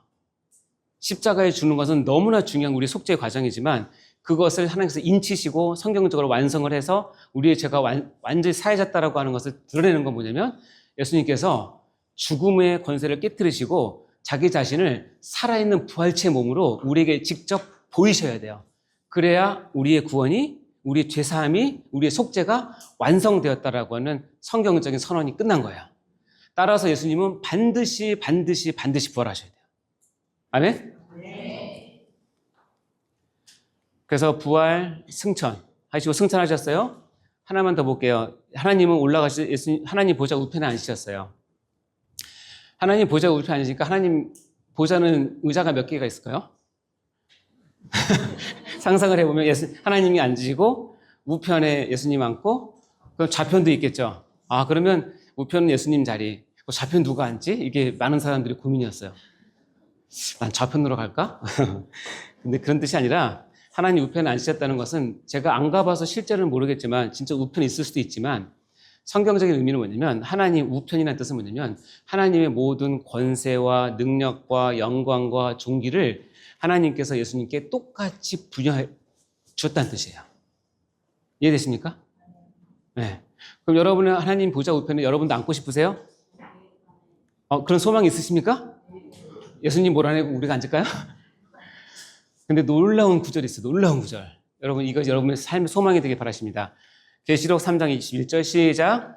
이기는 그에는 내가 내 보좌에 함께 앉게 하여 주기를 내가 이기고 아버지 보좌에 함께 같이 하리라. 여러분이 이 땅에서 살면서 신앙생활하면서 종말에 사는 여러분이 교회로서 이기면 어떠냐면 예수님 보좌에 함께 앉게 해주겠다. 그럼 예수님 보좌는 긴 의자겠네요? 그게 아니고 어떤 의미냐면 내가 이기고 아버지의 모든 권세와 영광과 존귀를 내가 받은 것처럼 교회로서 너희가 이기고 나에게 오면 내가 받은 모든 영광과 존귀와 능력과 권세를 영원토록 너와 함께 같이 하겠다는 뜻이에요. 이게 보좌에 함께 앉혀주겠다는 뜻이에요. 아셨죠? 따라서 우리는 예수님과 함께 하나님 보좌 우편에 또는 예수님 보좌에 함께 앉을 수 있는 자격이 있는 사람이 어떻게 했을 때? 이기는 신앙생활을 했을 때. 소망이 되시기 바랍니다. 그래서 여기서 중요한 공식이 나옵니다. 주여, 시간이. 자, 영적 공식은 뭐냐면 선비하 후승기예요. 먼저 비하하면 후승이 된다. 시작. 이 세상에서 가장 낮아져야 저 천국에서 가장 높아서. 여러분 허리 딱 펴시고 분명하게 이거 읽으세요. 그리고 이거는 마음에 확 새기시고 이렇게 사세요. 그리고 하늘나라 가서 하나님 앞에 영광과 존귀를 받으시면 저 혹시 천국에서 만나면 저한테 저 손잡고 인사해 주세요. 목사님 고마워요. 영적 공식을 알려줘서 제가 잘 사고 왔네요. 자, 시작. 이 세상에서 가장 낮아져야 저 천국에서 가장. 여러분의 좌우명 삼으셔도 되고 여러분 가운을 삼으셔도 돼요. 어떻게 하느냐?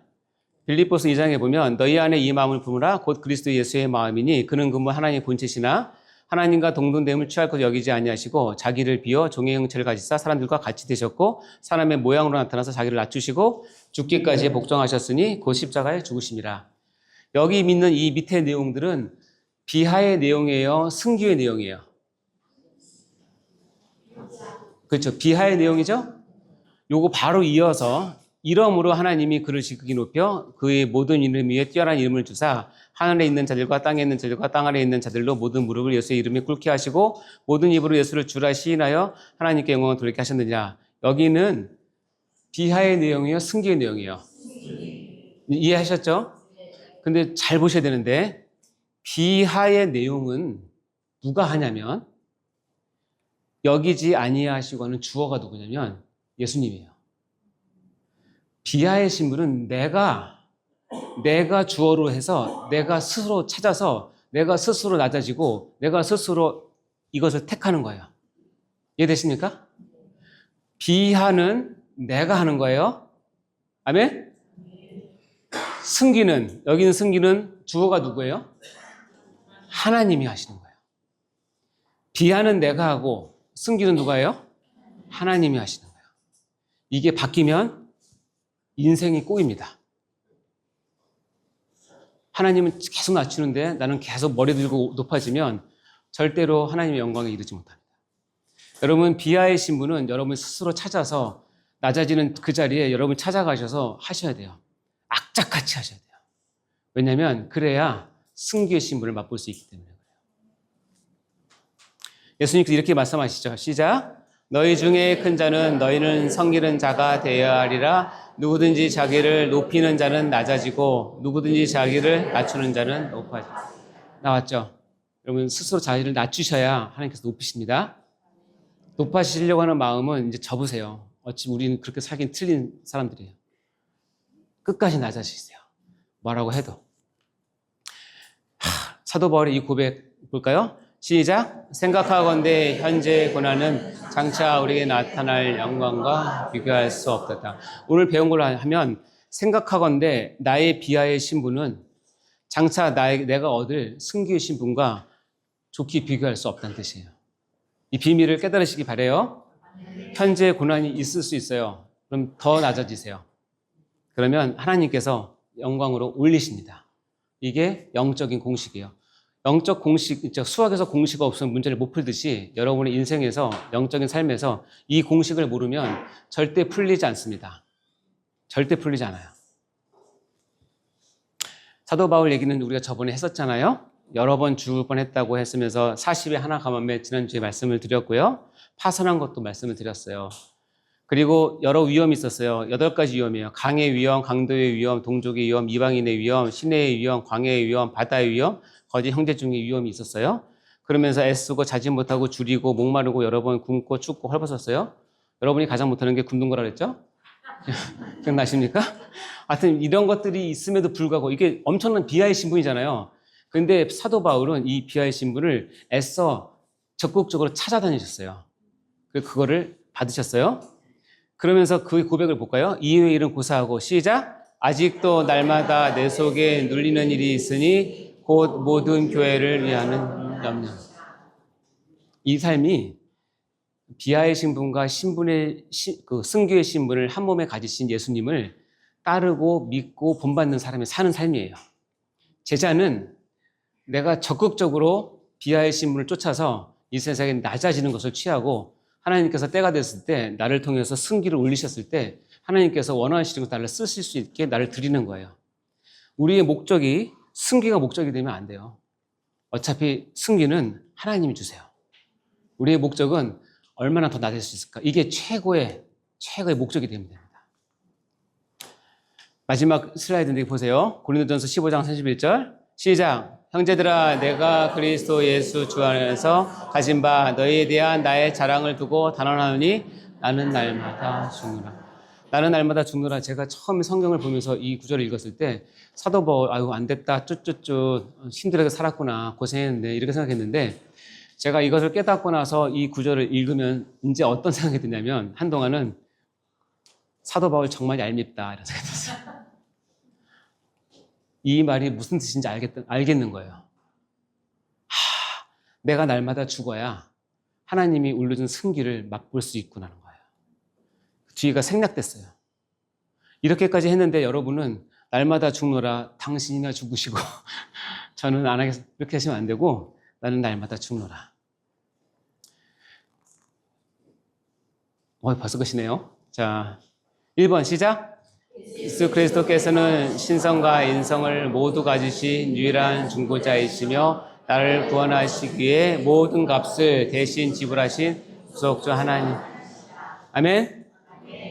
영적 공식 선비와 후승기 시작. 이 세상에서 가장 낮아져야 저 천국에서 가장 높습니다. 이 영적 공식 이해하셨어요? 그럼 질문 하나 할게요. 여러분 진짜 이해하셨는지를.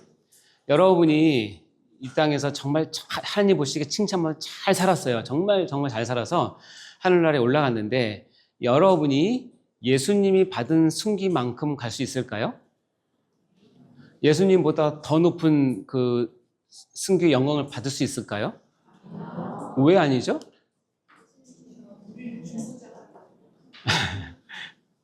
이 공식에 넣어서 하시면 돼요.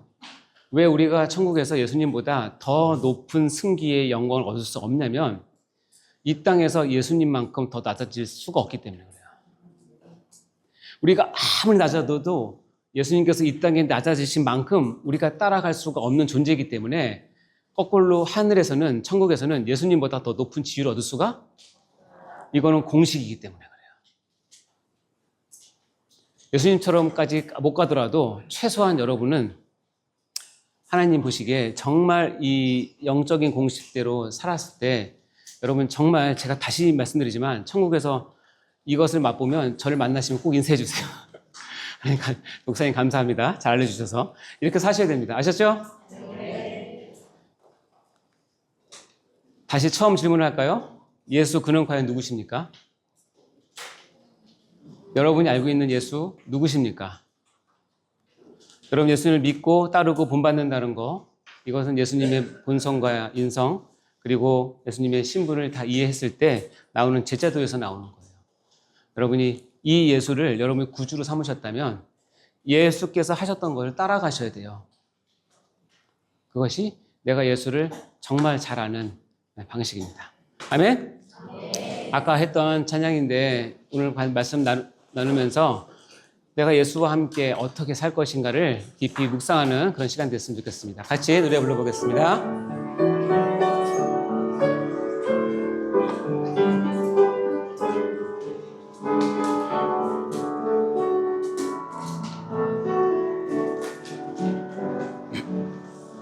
내가 그리스도와 함께 십자가에 못 박혔나니 그런즉 이제 내가 산 것 아니요 오직 내 안에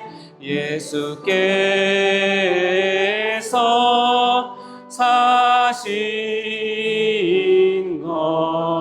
것이라. 이제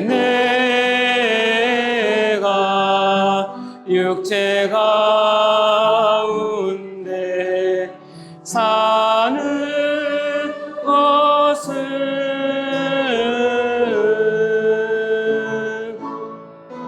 나를 사랑하사 자기 몸 버리신 예수 위에서. 자, 한 번 더 할 때 우리 손을 가슴에 모으시고 예수님을 묵상하시면서 하겠습니다. 오, 그리스도와 함께 십자가에 못 박혔나니 그런즉 이제 내가 산 것 아니요 오직 내 안에 예수께서 사신 것이라.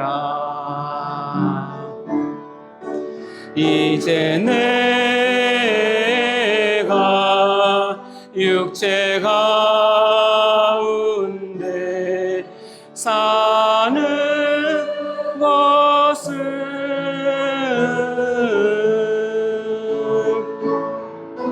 나를 사랑하사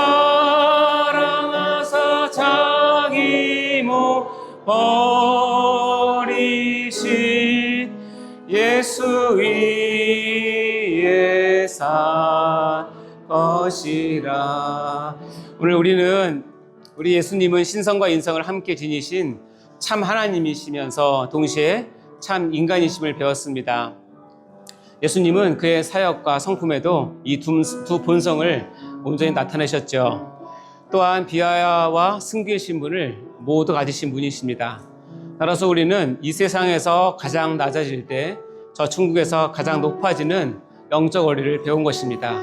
우리가 예수님을 믿고 예수님을 따르고 예수님을 본받아 살기로 다짐한 제자들이라면 이제 예수님이 누구신지를 다시 한번 깊이 새기시고 예수님께서 걸어가셨던 그 길을 우리도 같이 걸어야 될 줄 믿습니다. 우리 이 시간 주여 외치고 우리 예수님을 따라 살기를 소망한다고 결단한다고 외치는 그런 기도를 드렸으면 좋겠습니다. 주여 주여 주여. 하나님 아버지 감사합니다. 오직 예수 그리스도만이 우리의 유일한 중보자이심을 다시 배웠습니다. 온전한 하나님이시고 온전한 인간이심을 다시 한번 배웠습니다. 다시 한번 우리의 삶 가운데, 우리의 사역 가운데, 우리의 모든 것 가운데 하나님의 신성과 인성이 다 드러나는 아름다운 하모니가 이룰 수 있도록 도와주시고, 아버지 우리의 삶들이 정말 더욱 하나님을 향한 아버지 맺을 수 있도록 인도하여 주시옵소서. 아버지 승기와 비아와 승기 신분 가운데 있습니다. 아버지 하나님, 이 땅에서 우리가 낮아질 때 저 하늘에서 저 천국의 높아짐을 다시 배웠사오니 우리가 이 영적 공식을 통하여서 다시 한번 우리의 삶을 돌아볼 수 있도록 도와주시고, 아버지 오직 예수께서 걸어가셨던 그 길을 우리가 따라 행할 수 있는 저희가 될 수 있도록, 참 제자가 될 수 있도록 인도하여 주시옵소서. 모든 영광을 주께 올려드립니다. 감사드립니다. 하나님 아버지 감사합니다. 오늘 저희에게 예수 그리스도 당신은 누구신지를 아버지 우리가 교리적으로 또 말씀으로 배웠습니다. 우리가 다 이해할 수는 없지만 그 신비한 예수님의 아버지 그 모습 등을 통하여서 우리가 우리의 삶 가운데, 우리의 사역 가운데, 우리의 언행 가운데, 우리의 성품 가운데 예수님을 닮아가는 자들이 될 수 있도록 축복하여 주시옵소서. 예수님이 비아의 신분과 승기의 신분을 온전히 아버지가 가지셔서 우리를 위해서 부활하셨던 주님, 이제는 우리가 이 땅에서 낮아지는 아버지 그 자세를 취할 수 있도록 도와주시고, 저 천국에서 하나님께서 높이실 때에 감사함으로 하나님께 영광을 올려드리는 저희가 다 될 수 있도록 인도하여 주옵소서. 아버지 영적 공식 가운데 오직 예수만이 나의 구주임을 고백하며 당신만이 나의 아버지 구원자이심을, 나의 그리스도이심을, 중보자이심을 고백하는 삶을 살 수 있도록 인도하여 주시옵소서. 감사드립니다. 모든 영광을 주께 올려드립니다. 감사드리며 예수님 이름으로 기도합나이다. 아멘. 수고하십니다.